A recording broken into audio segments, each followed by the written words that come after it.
ఓం నమ శివాయ. శివ పంచాక్షరి స్తోత్రం గురించి ఇప్పుడు మనం వివరంగా తెలుసుకుందాం.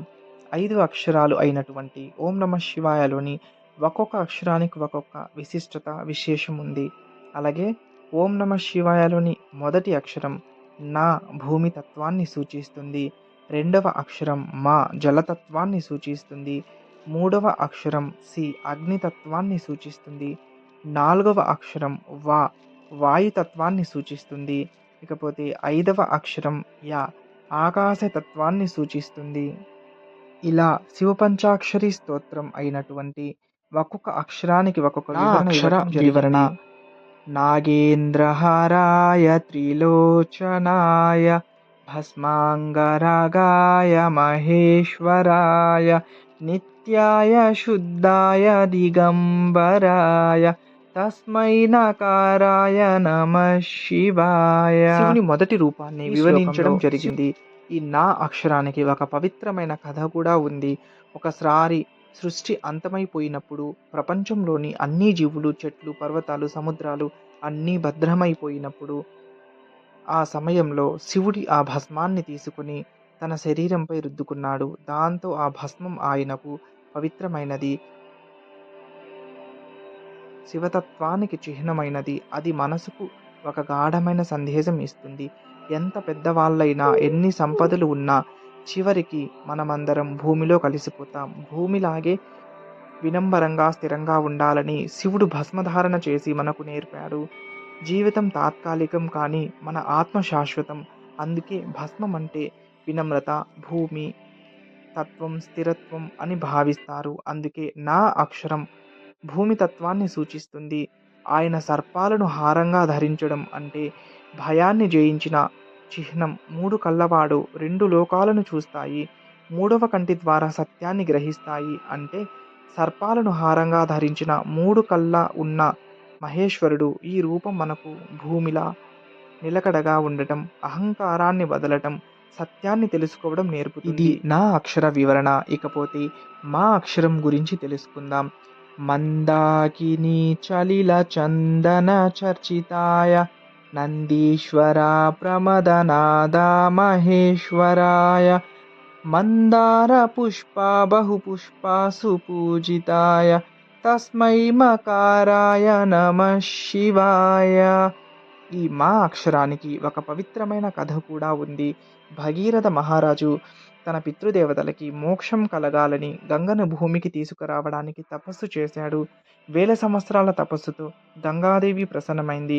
ఆమె నేను భూమిపైకి వస్తాను, కానీ నా ప్రవాహం చాలా బలంగా ఉంటుంది, భూమిపై శక్తిని భరించలేదు అని అంది. అప్పుడు భగీరథుడు పరమేశ్వరుని ప్రార్థించాడు.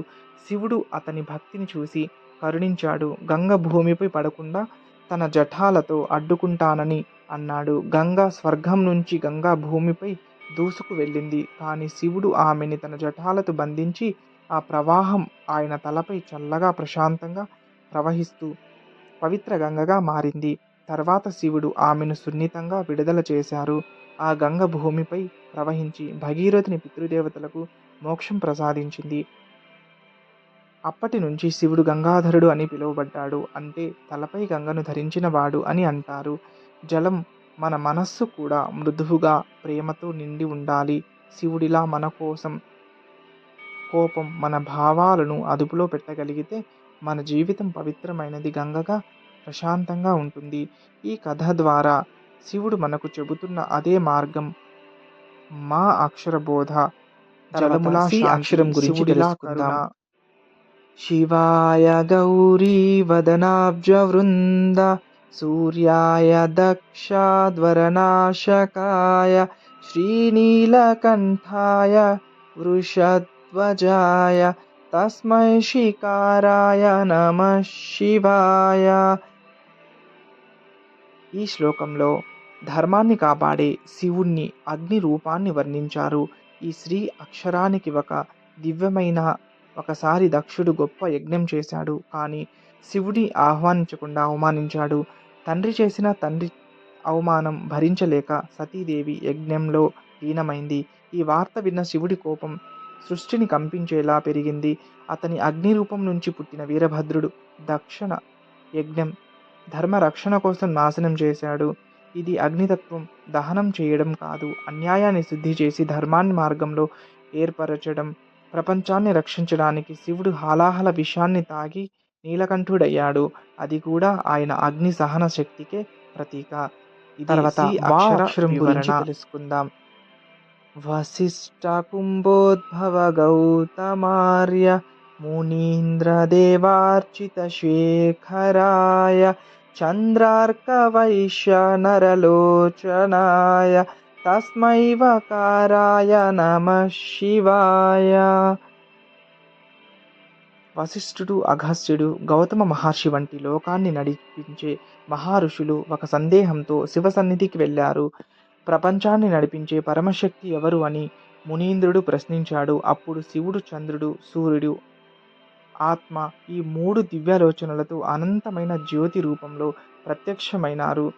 ఈ జ్యోతి అంతా వ్యాపించి ఉంది. దేవతలు కూడా దాని మొదలు దాని ముగింపు తెలుసుకోలేకపోయారు.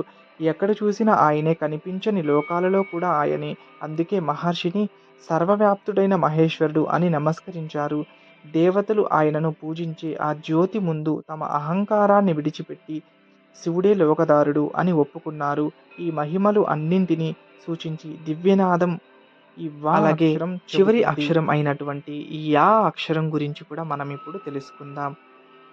యజ్ఞస్వరూపాయ జఠాధరాయ పినాకహస్తాయ సనాతనాయ దివ్యాయ దేవాయ దిగంబరాయ తస్మై యకారాయ నమః శివాయ. యా అక్షరం ఆకాశతత్వాన్ని సూచిస్తుంది. అదే ఆత్మతత్వంగా కూడా భావిస్తారు. ఒకసారి భూమిపై ధర్మం తగ్గిపోతూ మనుషులు స్వార్థం కోసం అహంకారం మునిగిపోతుండగా దేవతలు శివుడిని ఆశ్రయించారు. ప్రభు, విశ్వనాథ, కైలాసవాస, ప్రపంచం ఇలా ఎలా నడుస్తుంది అని వారు అడిగారు. శివుడు ఏమీ మాట్లాడకుండా ఒక ప్రశాంతమైన రూపంలో ప్రత్యక్షమయ్యాడు. ఆ రూపం దేవతలకు ఒక నిజాన్ని నేర్పించింది. ప్రపంచం కోసం చేసే త్యాగం మంచితనం. వెంటనే శివుడు మరొక రూపంలో ప్రత్యక్షమయ్యాడు. ఆయన జటాలలో మెరిసే గంగ ప్రవహిస్తుంది. దేవతలు ఆ దృశ్యం చూసి ఆశ్చర్యపోయాడు. అప్పుడు శివుడు మెల్లగా, ప్రపంచానికి కష్టం వచ్చినప్పుడు దాన్ని భరించి నిలబెట్టే శక్తి ఎవరైనా కావాలి. ధర్మం కోసమైతే ఏ భారం నాకు భారంగా కనిపించదు. ఇది దేవతలకు శివుడు ఎంత సహనంగా, ఎంత బాధ్యతతో, ఎంత అన్యోన్యంగా ప్రపంచాన్ని రక్షిస్తున్నాడు అర్థమైంది. తర్వాత శివుడు తన దివ్య ధనస్సుతో ప్రత్యక్షమయ్యాడు. ఆ రూపం ఒక్క మాట కూడా మాట్లాడలేదు. కానీ దేవతలకు ఒక్క నిజం స్పష్టంగా తెలిసింది. ప్రపంచం మీద అన్యాయం పెరిగితే దాన్ని ఆపడం కూడా ప్రేమలో భాగమే అని. ఈ 3 రూపాలలో చూసిన దేవతలను చివరికి శివుడు ఒక దేవుడు కాదు, ప్రతి త్యాగంలో, ప్రతి ధర్మంలో, ప్రతి రక్షణలో జీవించే శక్తి అని గ్రహించారు. శివుడు చివరిగా చిరునవ్వుతో, నన్ను వెతకడానికి ఆకాశం వైపు చూడాల్సిన అవసరం లేదు. నిజం, న్యాయం, ధైర్యం ఉన్న చోటే నేను ఉంటాను అని అన్నాడు. ఇదే శివ పంచాక్షరి స్తోత్రంలో ఇన్ని విషయాలు మనం తెలుసుకోవడం జరిగింది. ఓం నమః శివాయ అనే శివ పంచాక్షరి స్తోత్రానికి ఇంత మహిమాన్వితమైన వివరణ. విశేషమైన హర్ హర్ మహాదేవ్.